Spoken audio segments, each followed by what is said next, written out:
Assalamualaikum warahmatullahi wabarakatuh. Halo, selamat datang kembali di channel Tunanetra Story. Hari ini rencananya aku akan ngebahas tentang pemilihan sekolah ya guys untuk para tunanetra. Biasanya para difabel itu seringkali dimasukkan di sekolah luar biasa atau biasanya disingkat dengan SLB. Tapi banyak juga disabel tunanetra lainnya yang dimasukkan ke sekolah reguler.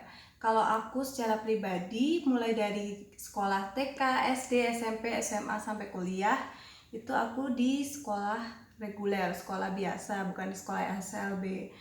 Tapi banyak juga di luar sana yang karena udah tahu nih anaknya low vision atau anaknya tunanetra lalu dimasukkan ke SLB. Nggak ada salahnya sih sebenarnya dua sekolah itu, tapi bagi aku pribadi yang pertama kali dilakukan oleh orang tua harusnya adalah kita konsultasi dulu nih ke psikolog, karena yang bisa menentukan tingkat grade-nya kualitas otak kita itu adalah psikolog. Ada tes-tes tertentu yang bisa mendeteksi IQ seseorang, jadi kita harus minta bantuan ke psikolog.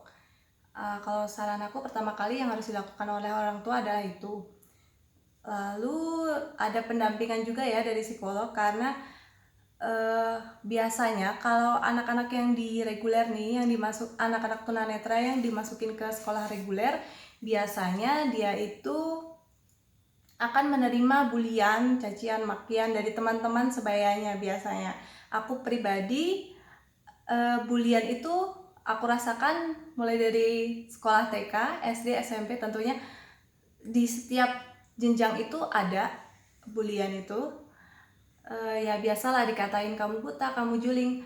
Jadi mataku ini strabismus ya kalau dalam bahasa kedokterannya, bahasa Indonesianya itu adalah juling, karena aku sejak lahir terdeteksi low vision, jadi mataku satu lemah, yang satu hanya sekitar berapa persen gitu, jadi nggak sempurna banget, jadi otomatis terkena strabismus atau mata juling itu. Jadi nampak banget nih guys, dari secara kita visual pun aku nampak berbeda dibanding teman-temanku yang lain. Jadi teman-temanku tuh pada ngatain gitu, si buta, si juling gitu kan mungkin kalau kitanya yang nggak biasanya menerima bulian, cacian, makian itu mungkin akan timbul rasa sakit hati atau rasa rendah diri. Aku pun dulu juga seperti itu sih pada awalnya, pada masa TK dan SD aku juga merasa seperti rendah diri gitu.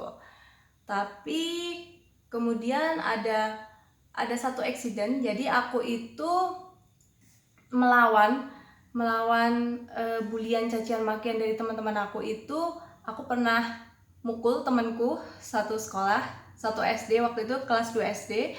Aku pernah mukul temanku, terus kemudian ada kepala sekolah yang lewat, terus akhirnya dia tahu ada kejadian pukul-memukul itu antara aku sama temanku itu. Terus setelah ditanya lagi, kenapa kamu kok mukul? Kan aku ditanya gitu sama guruku ya, sama kepala sekolahku. Terus aku jawabnya, iya karena aku selalu diejek dia selalu bilang aku buta, aku juling gitu. Kan mungkin ada rasa sakit hati, jadi kita melampiaskan rasa sakit hati itu gitu. Terus kemudian temanku itu dinasehatin, kamu nggak boleh gitu. Jadi penting banget nih bagi orang tua yang punya anak disabilitas yang ingin memasukkan anaknya ke sekolah reguler, itu harus PDKT dulu nih ceritanya, harus melakukan pendekatan ke pihak sekolah.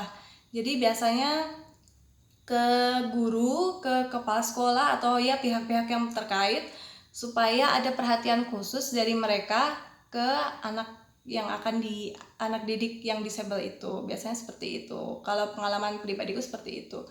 Jadi aku lanjutin ceritanya yang tadi ya. Setelah dikasih tahu setelah dikasih tahu kepala sekolahku itu, akhirnya aku mulai berpikir nih, oh berarti tindakan aku untuk melawan mereka dengan cara kekerasan itu salah. Terus akhirnya aku berpikir apa yang harus aku lakukan supaya aku nggak dibully terus nih.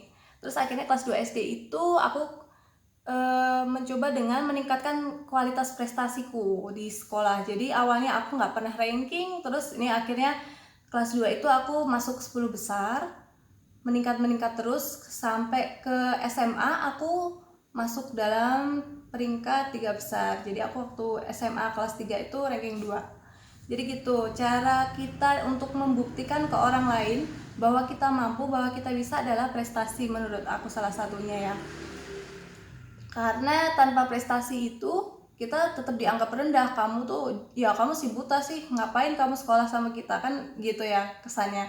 Tapi kalau kita berprestasi, kalau kita punya prestasi, kita bisa ngelawan nih, bisa punya senjata untuk melawan, yaitu kamu nggak bisa kamu bisa lihat tapi kamu nggak berprestasi kayak aku. Kalau aku kayak gitu bilangnya, kamu ranking berapa, aku ranking 2, aku ranking 3 gitu. Jadi selalu aku unggulkan prestasiku itu dibandingkan dengan teman-temanku yang lain. Jadi gitu sarannya guys, kalau mau di sekolah reguler. Itu sekian dulu ceritaku kali ini. Sampai jumpa di kesempatan selanjutnya. Jangan lupa subscribe, like, share, and comment ke teman-teman kalian supaya ceritaku ini bisa bermanfaat ya guys. Assalamualaikum warahmatullahi wabarakatuh. Terima kasih ya.